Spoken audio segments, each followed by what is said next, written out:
Pembacaan Alkitab dalam kitab Kejadian pasal 21. Ishak lahir.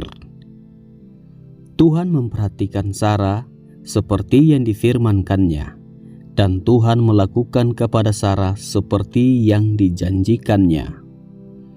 Maka mengandunglah Sarah, lalu ia melahirkan seorang anak laki-laki bagi Abraham dalam masa tuanya, pada waktu yang telah ditetapkan sesuai dengan firman Allah kepadanya. Abraham menamai anaknya yang baru lahir itu Ishak, yang dilahirkan Sarah baginya. Kemudian Abraham menyunat Ishak, anaknya itu, ketika berumur 8 hari, seperti yang diperintahkan Allah kepadanya.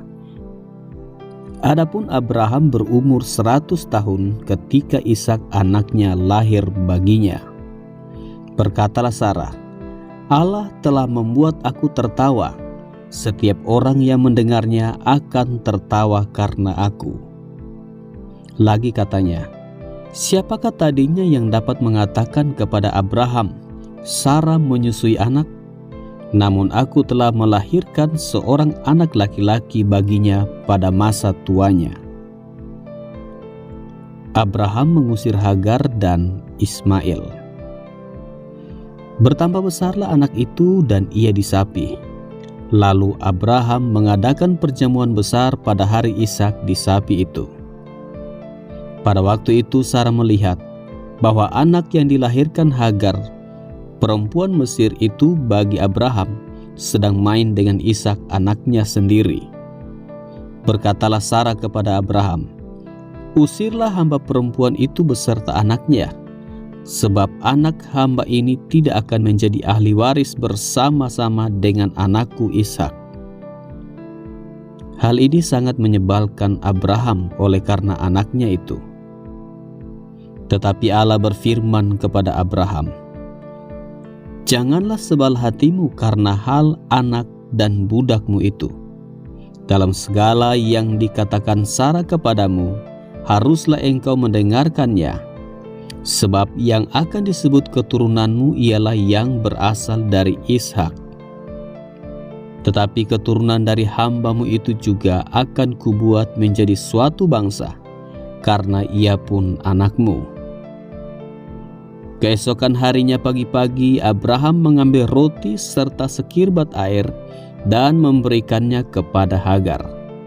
Ia meletakkan itu beserta anaknya di atas bahu Hagar. Kemudian disuruhnyalah perempuan itu pergi. Maka pergilah Hagar dan mengembara di padang gurun Berseba. Ketika air yang dikirbat itu habis, dibuangnyalah anak itu ke bawah semak-semak. Dan ia duduk agak jauh, kira-kira sepemana jauhnya, sebab katanya, tidak tahan aku melihat anak itu mati. Sedang ia duduk di situ, menangislah ia dengan suara nyaring. Allah mendengar suara anak itu, lalu malaikat Allah berseru dari langit kepada Hagar, katanya kepadanya, apakah yang engkau susahkan Hagar? Janganlah takut, sebab Allah telah mendengar suara anak itu dari tempat ia terbaring. Bangunlah, angkatlah anak itu dan bimbinglah dia, sebab aku akan membuat dia menjadi bangsa yang besar. Lalu Allah membuka mata Hagar, sehingga ia melihat sebuah sumur. Ia pergi mengisi kirbatnya dengan air, kemudian diberinya anak itu minum. Allah menyertai anak itu, sehingga ia bertambah besar.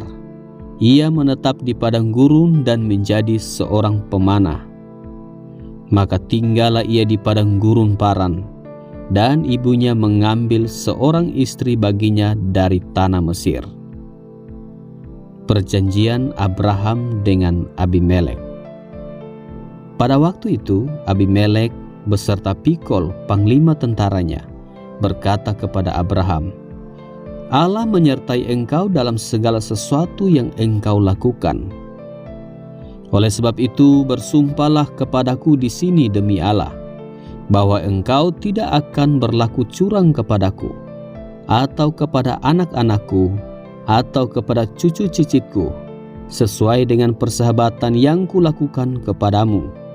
Demikianlah harus engkau berlaku kepadaku dan kepada negeri yang kau tinggali sebagai orang asing." Lalu kata Abraham, "Aku bersumpah." Tetapi Abraham menyesali Abimelek tentang sebuah sumur yang telah dirampas oleh hamba-hamba Abimelek. Jawab Abimelek, "Aku tidak tahu siapa yang melakukan hal itu. Lagi tidak kau beritahukan kepadaku, dan sampai hari ini belum pula ku dengar." Lalu Abraham mengambil domba dan lembu dan memberikan semuanya itu kepada Abimelek. Kemudian kedua orang itu mengadakan perjanjian. Tetapi Abraham memisahkan 7 anak domba betina dari domba-domba itu. Lalu kata Abimelek kepada Abraham, "Untuk apakah ke-7 anak domba yang kau pisahkan ini?" Jawabnya, "Ke-7 anak domba ini harus kau terima dari tanganku untuk menjadi tanda bukti bagiku bahwa akulah yang menggali sumur ini." Sebab itu orang menyebutkan tempat itu Berseba, karena kedua orang itu telah bersumpah di sana. Setelah mereka mengadakan perjanjian di Berseba, pulanglah Abimelek beserta Pikol, panglima tentaranya, ke negeri orang Filistin. Lalu Abraham menanam sebatang pohon tamariska di Berseba dan memanggil di sana nama Tuhan Allah yang kekal. Dan masih lama Abraham tinggal sebagai orang asing di negeri orang Filistin.